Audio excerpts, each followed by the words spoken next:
All right, everybody, good afternoon. Hope you guys are doing well today. And we are getting back on the Washington Husky wagon because they play again. Had a bye week last week, coming off a very important win, a win that they needed to be taken seriously, and they were eventually rewarded. Even though they didn't play last week, Washington came out of last week ranked in the college football playoff and the Associated Press poll. So I think they're 24th in the CFP and they're 23rd in the AP. So either way, they're just barely ranked. So finally getting a little bit of national recognition, but it'll evaporate very quickly if we cannot take care of business against this very sad Wisconsin Badger team. So let's talk about the matchup a little bit, although there isn't going to be a ton to say, honestly. And let's just talk about what's in front of this Huskies team as of right now. Be right back. All right, guys, let's take a minute so I can tell you about Sleeper, a one-stop shop for all your sports needs. You can celebrate and chat on sports games in real time with other users. You can get the fastest scores, blazing fast sports news and sports alerts right at your fingertips. And of course, you can use Sleeper to play in fantasy leagues and win real money on picks contests. This is the way sports were meant to be enjoyed together. So download Sleeper today. Use promo code SBN to get up to a $100 match on your first deposit. And you can pair that with another promo they have right now where you can get a $20 entry free with no deposit required. So get both of those things going. Terms and conditions apply. See Sleeper's terms of use for details. Currently operational in over 25 states and growing. So check out Sleeper today. Get to it and go have some fun with sports this year. All right, welcome back. So, yeah, Washington, they finally get ranked, and their next three opponents, very, very beatable. In fact, they should be heavy favorites in all of those games, I think. And this is setting up to where we might be playing for a playoff spot against Oregon at the end of the year. So, I certainly didn't think this Washington team would be in play for a playoff spot this year. I thought 8 wins was about the line, but there is now a clear pathway to a 10-win season. Now, that involves beating Oregon, which I know a couple Oregon people who are suddenly really pessimistic about that game. I don't know why. Like, this Washington defense is not going to stop that Oregon passing attack at all. But even without that, this Washington team has a chance to have a really nice season. And look, if we get to 9 wins, there is definitely going to be a little bit of a narrative at play that Washington didn't really beat anybody and they took care of all the easy teams and they just kind of padded their win total to 9 wins. I understand that, but I'll take it.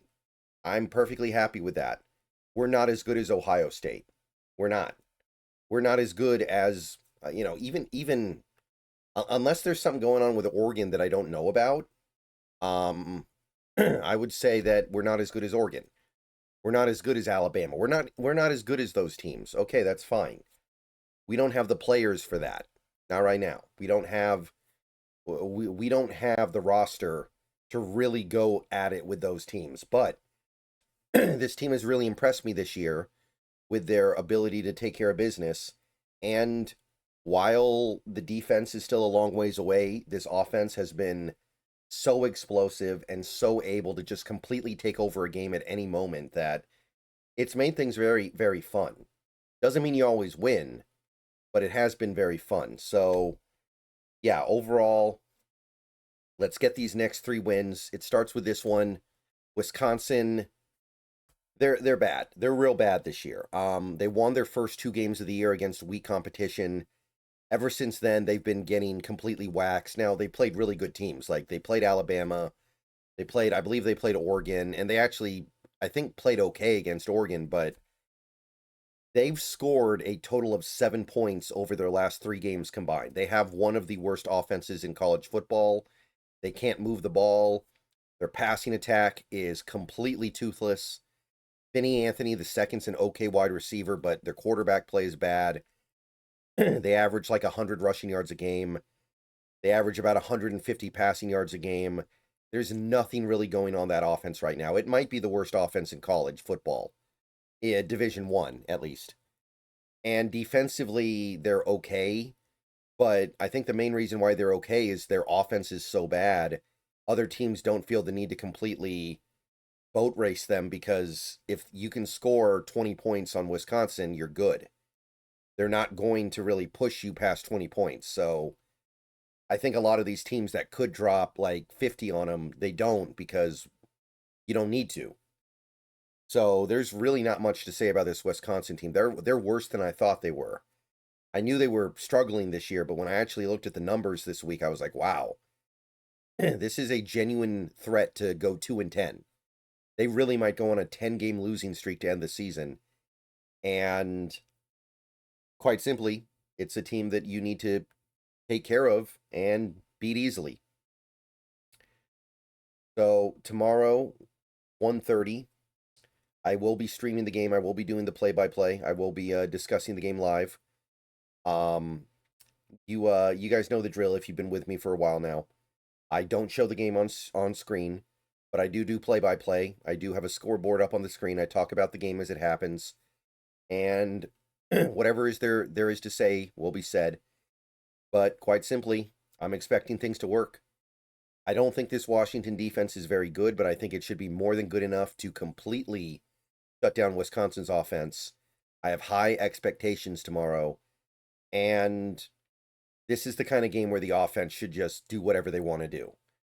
There's no reason why it should be anything else. And that's really all there is to say. There's not much to this Wisconsin team. Again, Vinny Anthony, the second's an okay receiver, but it kind of doesn't matter because their quarterback play is so bad. All right. So we still got stuff in front of us to play for. Still got higher aspirations this year.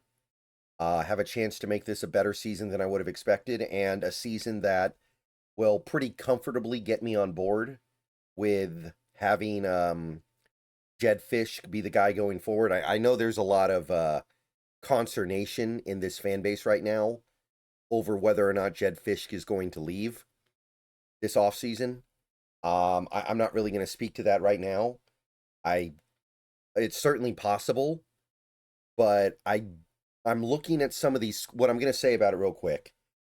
I don't know what these other schools that he might go to can offer him that Washington isn't offering him. Like, it would be one thing if he was getting offers from, like, Alabama or Georgia or a school like that, but I'm looking at some of these schools and I'm just thinking to myself, is that really a huge step up?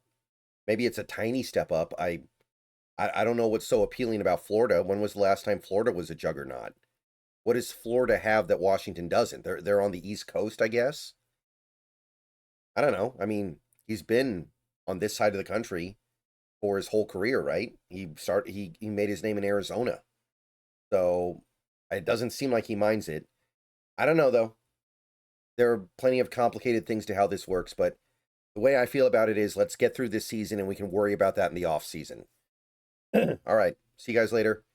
Bow down to Washington. More videos coming soon.